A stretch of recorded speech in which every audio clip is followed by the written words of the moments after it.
perdoai as nossas ofensas, assim como nós perdoamos a quem nos tem ofendido, e não deixeis cair em tentação. Uma cena incrível. No interior de São Paulo, uma cidade inteira reza nas ruas pela menina que assumiu a personalidade de um garoto que morreu há 3 anos. É a última oração, o último terço de uma novena que o espírito do garoto teria pedido aos parentes e amigos. Chegou a hora de Isaura de Oliveira Freitas voltar a ser uma criança como as outras. Ressurgir dos mortos, subir ao céu e está sentada à mão direita de Deus Pai Todo-Poderoso. Você viu a história aqui no Fantástico. Isaura, uma menina de 13 anos, morava com os pais e os 3 irmãos nesta casa, na zona rural de Pacaembu, uma pequena cidade a mais de 600 quilômetros de São Paulo. Há 2 meses, ela começou a se queixar de dores de cabeça. Teve uma febre muito forte e, quando se levantou da cama, não falava mais. Escreveu apenas um bilhete aos pais. Dizia: não sou daqui, não conheço vocês, meu nome é Ailton, quero meus pais verdadeiros. Dona Ilse e seu Rosalvo sabiam de que Ailton ela estava falando. Era Ailton Machado da Silva, um primo distante que tinha morrido afogado exatamente 3 anos antes. Ele morava nesta outra casa, na cidade de São João do Paudalho, bem longe de onde Isaura vivia. Os dois jamais haviam se conhecido, mas agora Isaura dizia ser Ailton. Ela foi viver com os pais dele, passou a usar as roupas do menino, e o mais incrível, o mais difícil de entender é que Isaura reconhecia cada parente, cada amigo de Ailton. E na cidade inteira todo mundo aceitou. Primeiro com surpresa, depois com a maior naturalidade, aquele novo e estranho fato. Ailton tinha voltado, estava vivo novamente, só que agora no corpo de uma menina. Eu tenho mais certeza por causa disso, porque eu cheguei aqui, conversando com a mãe dele e tudo, ele só deu uma olhada para me escrever o meu nome no caderno. Aí pegou e deu um abraço em mim, um abraço que parecia uma pessoa que fazia muitos anos que não se via. Aí depois ele falou que me conhecia, falou o nome da minha mãe, falou onde eu morava, falou tudo. Quando logo que ele chegou, ele marcou meu nome sem ninguém falar pra ele. Reconheceu a senhora? Reconheceu. Ele não falou quem era, mas escreveu. Por que você veio? Por que você voltou? Porque sim, ele falou. Falando sempre assim, com a boca fechada, de um modo muito difícil de se entender, a pessoa que dizia ser Ailton fez apenas uma promessa. Iria embora no último dia de uma novena, rezada por todo o povo da cidade. Nesse dia, Isaura voltaria a ser uma criança comum. A novena terminou. A rua onde moram os pais de Ailton ficou interrompida. A polícia teve de organizar uma fila. Todos queriam ver o menino pela última vez. Mas, apesar da promessa, ele não deixou o corpo de Isaura. Disse apenas que ainda não estava na hora. E muito longe dali, a quase 80 quilômetros, numa humilde casa de lavradores, o pai de Isaura teve medo de que a filha nunca mais voltasse. Ave Maria. E aí a gente, puxa vida, aí a gente fica muito desgostoso da vida, né? Mas a Deus querer, penso que ela vem bem, né? Sadia, né? Boa, né? O senhor tem rezado esses dias? Puxa vida, só falta rezar toda hora para ver, né? Que Deus ajuda, né? Que Deus ajuda, uai, né? Ele não pode perder a esperança, né? Não.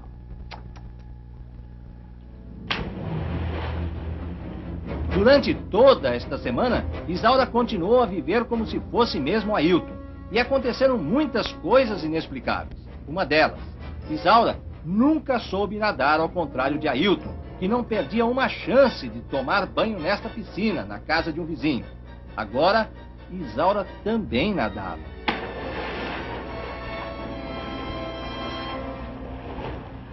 Outra coisa estranha. Isaura jamais tinha andado de bicicleta. Os pais dela, muito pobres, não podiam comprar um brinquedo desses para a filha.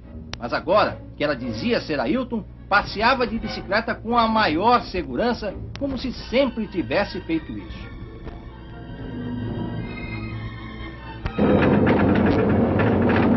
Nós resolvemos submeter a menina a uma prova mais difícil. Pedimos que ela mostrasse o lugar onde Ailton havia morrido, no Rio Paraná. Dentro do carro, a primeira surpresa. Isaura sabia o caminho certo, embora jamais tivesse ido lá. É um cruzamento. Por onde é que vai até o rio? É lá pela frente, é reto, pega a esquerda, pega a direita, por onde é que é? Pra lá? É pra lá mesmo? É pra lá.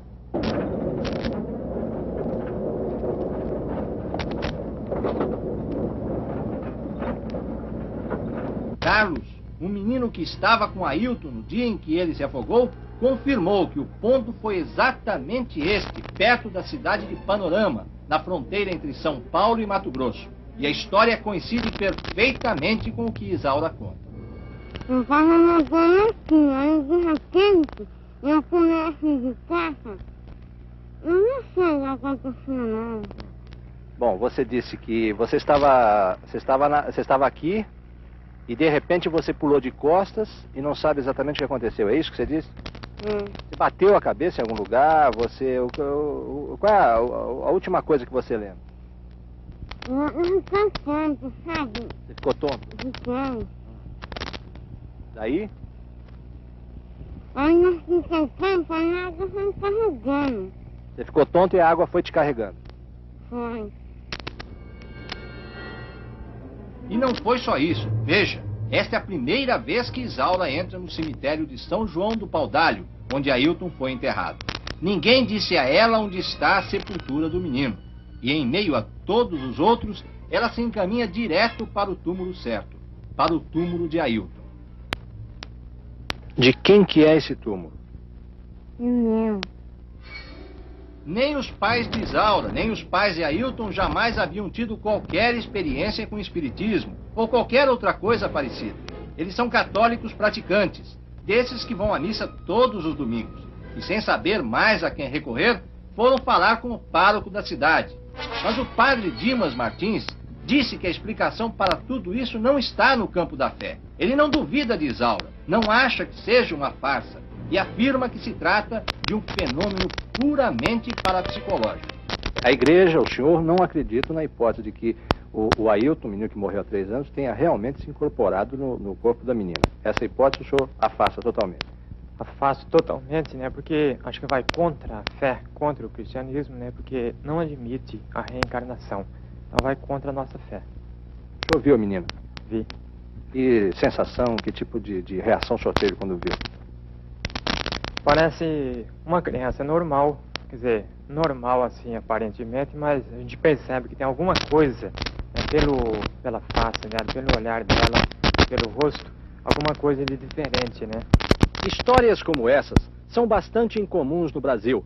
Aqui não existe nenhum caso igual a esse, com registro oficial. Mas, na Índia e no Tibete, já ocorreram muitas possessões como a de Isaura. No Brasil, 2 casos célebres de possessões: Zé Arigó e Chico Xavier.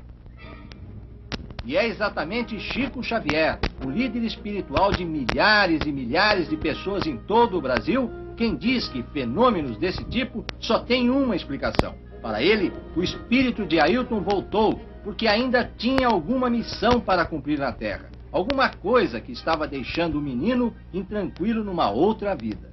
Isso pode apresentar algum perigo, algum contratempo? Não vejo perigo nem contratempo algum no desdobramento do assunto, porque onde há fé e oração, naturalmente que o campo familiar do espírito desencarnado e da pessoa que o recebe está neutralizado contra qualquer influência negativa, e a manifestação foi passageira e não queremos que ela devesse perdurar. Um dia de muita expectativa para os pais de Ailton e de Isaura. O menino avisa que vai embora esta noite. Pede que não avisem a mais ninguém. Quer que seja uma noite absolutamente normal. Em cima da cama, um vestido novo trazido pela mãe de Isaura. Ninguém da família consegue dormir. É uma noite de vigília na casa inteira.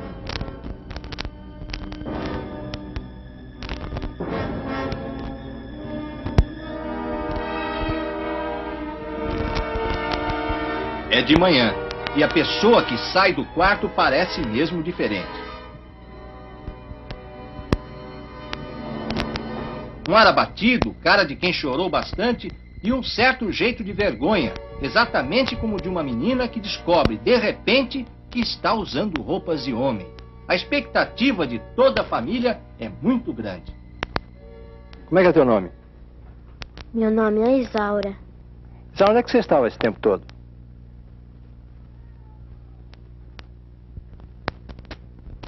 Estava aqui mesmo. Você já tinha me visto antes?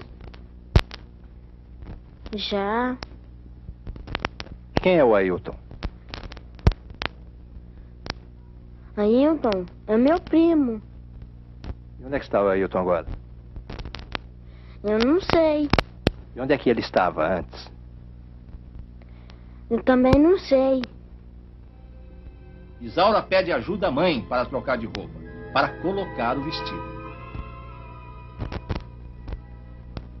Por que você chorou? Porque dá saudade dele. Saudade de quem? Do Ailton. Ele foi embora. É. Quer dizer que você é Isaura, não é o Ailton? É. Vai voltar a ser o Ailton algum dia? Acho que não. Você estava dizendo que o Ailton disse que não vai voltar mais? Ou ele volta? Não sei. Mesmo para quem não quer acreditar em nada disso, é impossível deixar de reconhecer uma coisa. Isaura parece agora muito diferente do tempo em que dizia ser Ailton.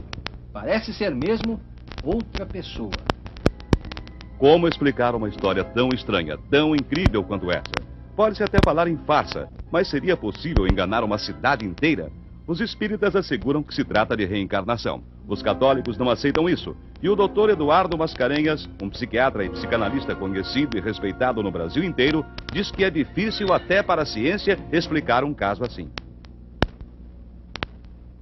Quer dizer, o que nós psicanalistas descobrimos é que as crianças têm uma incrível capacidade de se identificar com seu pai, com sua mãe, com seus irmãos, com seus amigos, enfim, com todas as pessoas que as cercam, inclusive com pessoas que elas nunca viram. Às vezes, um pai, por exemplo, que morreu na época do seu nascimento, ela só de ouvir contar sobre ele, ela já fica extremamente semelhante a várias características que nunca ela, de fato, teve a oportunidade de ver. Isso é um fenômeno extremamente comum. Dada uma determinada personalidade, a gente saca como é que é o futuro de uma pessoa e pode ir fazendo coisas muito semelhantes a que essas pessoas iriam fazer nas suas próprias vidas. Nesse sentido, a psicanálise é capaz de explicar alguns dos fenômenos que cercam o caso dessa menina. Mas veja bem, essa menina não sabia nadar. Quando ela se transformou em menino, aprendeu a nadar. De um dia para o outro. Aprendeu a andar de bicicleta. A menina não sabia andar de bicicleta. Ela reconheceu uma cidade toda. Ela descobriu o caminho do rio onde o menino havia se afogado, sem ter antes passado por lá. Ela foi ao cemitério e descobriu a sepultura. Para isso tudo, a psicanálise tem explicação? Olha, para algumas dessas coisas a psicanálise poderia explicar. Por exemplo, o ato de nadar, o ato de andar de bicicleta, eles são quase que atos instintivos e naturais. Nós só não conseguimos nadar e andar de bicicleta porque nós ficamos com medo. O medo nos torna tensos e nós perdemos a espontaneidade dos nossos movimentos.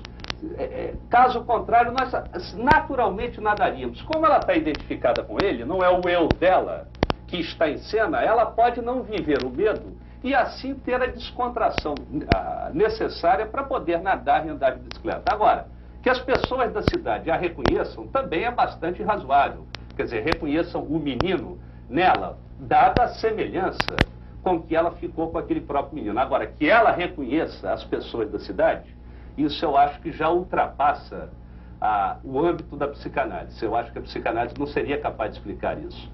Agora, parodiando o que o Shakespeare já dizia, existe mais coisas entre o céu e a terra do que é capaz de explicar a nossa vã psicanálise. Quer dizer, o fantástico, o misterioso de hoje, pode ser o plenamente científico de amanhã. Isso daí não contraria o espírito da ciência. E na sua opinião, o fantástico e incrível caso da menina Isaura ainda não é o explicável cientificamente?